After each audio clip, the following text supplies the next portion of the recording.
ప్రభునందు ప్రియమైన పరిశుద్ధులకు వందనములు. 336వ దినము. కుటుంబ బలిపీఠం 2 డిసెంబర్ 2. వర్తమానం పేరు వెళ్ళి నా శిష్యులకు చెప్పుము. వెళ్ళి నా శిష్యులకు చెప్పుము.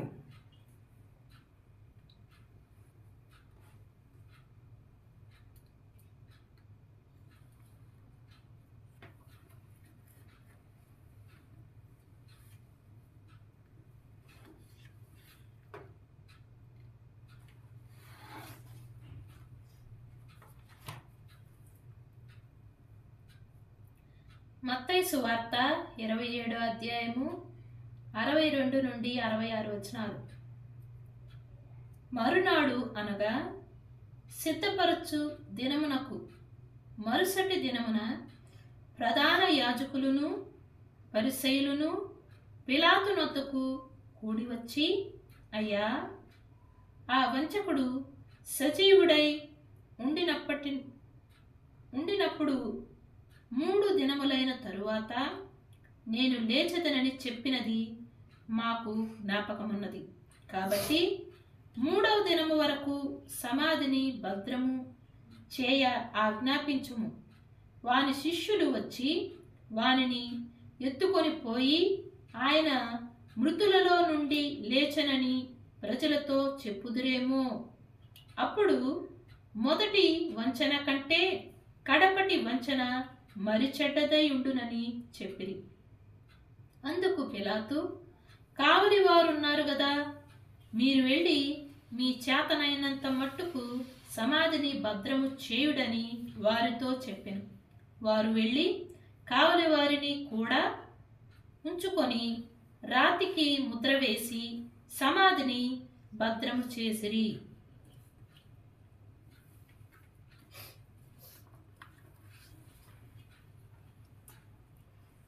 వర్తమాన పేజీ చదువుకుందాం. మానవుని వలె కన్నీరు విడిచి ఆయన లాజరు సమాధి దగ్గరకు వెళ్ళెను. ఆయన అక్కడ నిలవబడి ఏడ్చుచుండగా ఆయన బుగ్గల మీద నుండి కన్నీరు కారుచున్నది. అక్కడ వ్యక్తి చనిపోయి 4 దినములైనది. అతని శరీరమును పురుగులు తినివేస్తున్నాయి.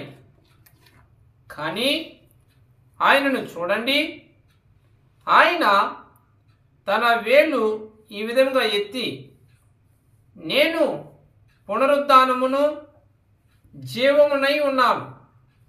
నా యందు విశ్వాసం ఉంచినవాడు చనిపోయినను బ్రతుకును, బ్రతికి నా యందు విశ్వాసం ఉంచువాడు ఎన్నటికి మరణించడు అని చెప్పాను. దానిని గురించి ఆలోచించండి. బ్రతికి నా యందు విశ్వాసం ఉంచువాడు ఎన్నటికి మరణించడు. ఈ ఉదయం మనం ఎట్టి నిరీక్షణ కలిగి ఉన్నాము. మన ప్రియుల సమాధులు దర్శించినప్పుడు ఎట్టి నిరీక్షణ కలిగి ఉన్నాము. ఈ క్షయమైపోవు శరీరములో మనము ఎట్టి నిరీక్షణ కలిగి ఉన్నాము. పరిశుద్ధాత్మ సాక్ష్యమిచ్చుచుండెను. అతడు బ్రతుకును, ఎన్నటికీ మరణించడు, నిత్య జీవమును కలిగి ఉండును. అయినప్పటికీ పరిశుద్ధుల శరీరములను మనము భూస్థాపనకు సిద్ధము చేయుచున్నాము. కానీ వారు లోపల జీవిస్తున్నారు. వారు మరి ఎక్కడో జీవిస్తున్నారు. ఆయన అక్కడ నిలవబడి, నేనే పునరుద్ధానమును జీవమునై ఉన్నాను అని చెప్పాను. అక్కడ ఒక వ్యక్తి పరుండి ఉండెను. ఆయన రాతిని తొలగించండి అని చెప్పాను. ఆయన రాతిని తొలగించండి అని చెప్పాను. ఆ శరీరము కుళ్ళిపోయినది. మానవ శరీరము వాసన మీకు తెలుసు. వారు ఆ రాతిని తొలగించినప్పుడు దుర్గంధము వచ్చినది. కానీ ఆయన, లాజరు బయటకు రమ్ము అని పలికెను. 4 రోజుల క్రితము చనిపోయిన వ్యక్తి సమాధిలో నుండి బయటకు వచ్చాను. అలాంటి శక్తి కలిగిన వ్యక్తి ప్రజలందరూ యాలన చేస్తూ ఉండగా ఆయన కలవరిలో వేలాడుచుండెను.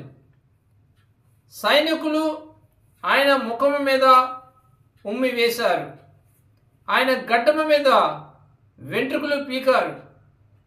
ఆయన ముఖము మీద పిడిగుద్దులు గుద్దారు.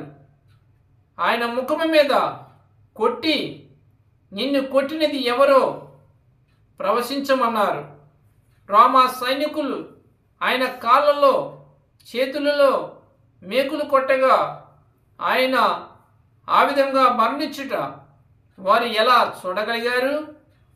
ఎందుకనగా దేవుడు తీర్పు కోరెను. క్రీస్తు మన తీర్పును భరించెను. వారు ఎంతగా నిరుత్సాహము చెందారు. మరలా చేపల పట్టుటకు వారు వెళ్ళారు. పేతురు, నేను చేపల పట్టుటకు వెళుచున్నాను అని చెప్పాను. పేతురు, నేను చేపల పట్టుటకు వెళుచున్నాను అని చెప్పాను. వారు ఆయన శరీరమును దింపి నారబట్టలలో చుట్టి సమాధిలో పెట్టారు. ఆ మత మూర్ఖుడి చరిత్ర ముగిసిపోయింది అని అన్నారు. లోకము ఆయనకు వ్యతిరేకము అయినది. అతడు పరిశుద్ధ దొర్లువాడు, అతడు పిచ్చివాడు, అతడు మూర్ఖుడు అని రకరకాల పేర్లతో పిలిచారు. కానీ ఆయన తాను దేవుడును అని చెప్పెను. అతడు ఆయన వలె కనిపించెను. అతడు ఆయన వలె ప్రవర్తించెను. ఆయన తాను దేవుడినని నిరూపించెను. కానీ ఆయన తాను దేవుడినని చెప్పెను. అతడు దేవుని వలె కనిపించెను. అతడు దేవుని వలె ప్రవర్తించెను. ఆయన తాను దేవుడినని నిరూపించెను. దేవుడు పరిశుద్ధ వాక్యమును దీవించునుగాక. ఆమేన్.